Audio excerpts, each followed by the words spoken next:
So at this point, you should be pretty comfortable doing those dot structures. And we're going to start off with the simple one. We'll do a little more complicated one. And then in the end run, you're going to find that the process is fairly easy. It's all about the octet rule. Remember that every atom wants to end up with 8 valence electrons, except for hydrogen, which needs only 2.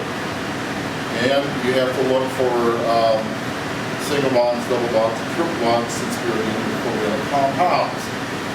Covalent compounds make up 95% of all compounds known to man. So the Lewis dot structure becomes very important, particularly when we start talking about the next two sections about how we can predict what these things look like. So let's take a look at some Lewis dot structures that have more than one central atom. Let's take, for example, ethane.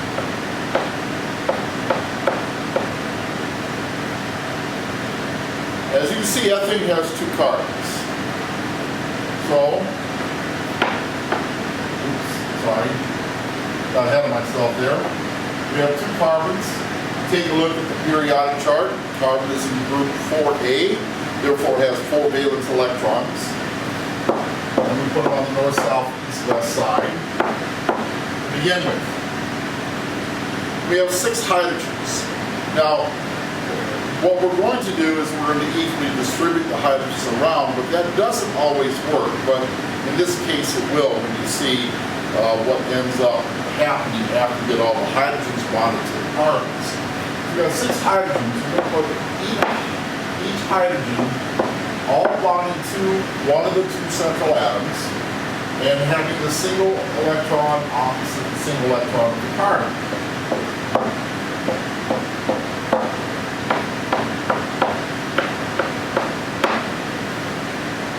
So the next thing we're going to do is we're going to deal with the outside atoms first. Those are the hydrogens. Hydrogen lacks 1 electron before. It has 1, needs 1 more to get 2. We're going to create a single bond between the hydrogen and the carbon all the way around. Now remember, this is our circle or our loop rough draft. This isn't going to be the final structure, but it's going to give us a direction as to what we're going to do with this. Now, we take a look at the carbons. We have 2, 4, 6, 7 electrons here, 2, 4, 6, 7 electrons here. Both have 7 electrons, both lacking 1 to be full. So we're going to share that pair of electrons with each other. And when the structure is completed, we're going to get carbon-carbon single bonding, and a single bond to hydrogen all the way around. Now, I want you to understand that this is a representation of how we come up with the single bonds. It isn't a representation of what it looks like. This just helps us get to that. The way that the patterns of hydrogens and carbons are fitting here will become important 2 lessons down the road. We start predicting what these molecules start to look like. Okay, let's do one more. And this is dinitrogen dichloride. Excuse me. The first atoms, again, mentioned are going to be the central atoms. Now we go to the periodic chart, take a look at where nitrogen is located. We have to identify the A group in which it's located. Go up there, you see it's 5A. That means it has 5 valence electrons. So we're going to put 5 valence electrons. 4 in each one.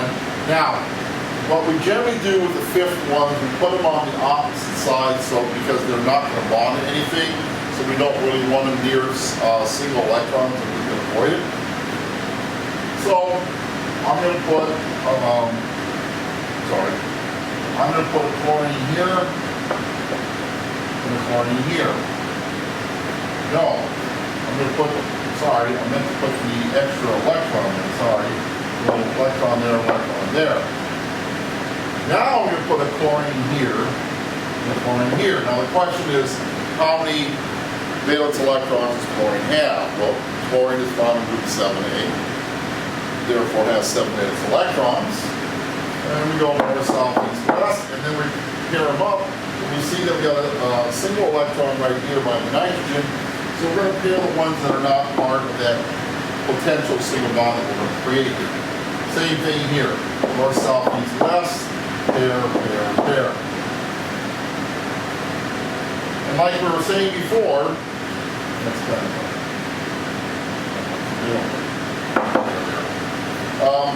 what we want to do then is to get the outside atoms, the non-central atoms, taken care of first.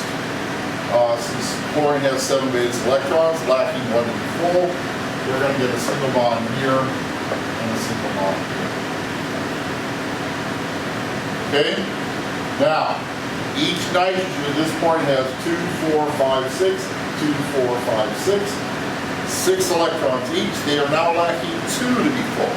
So this is where the double bond comes in. I'll emphasize that with red. But this is actually one bond. It's a double bond. Okay? So if I write this the way I have projected it to look like here, I know I've got a double bond between the 2 nitrogens. I've got a chlorine here and a chlorine here. Now the next thing, and this is where people get tripped up, is that we have extra electrons that aren't bonded to anything, so we need to include it on the final structure. So I got a pair of electrons here, put that right there. I got a pair of electrons right here, put that right there. And then the chlorine has a single bond that has 3 pairs of unshared electrons. They're not being shared with anything. And both of them are doing that. So I'll put 3 pairs of unshared electrons around those chlorines. And as you see, the line represents 2 electrons, remember? 2, 4, 6, 8, 2, 4, 6, 8, nitrogen, 2, 4, 6, 8, 2, 4, 6, 8. Octet will satisfy all the way around. Life is good. So, you're going to make some Lewis stop structures based upon that idea. Your practice problems are for you to do these 5 structures as Lewis stop structures. You do both the circle and the line forms just like I did. Alright? Have fun.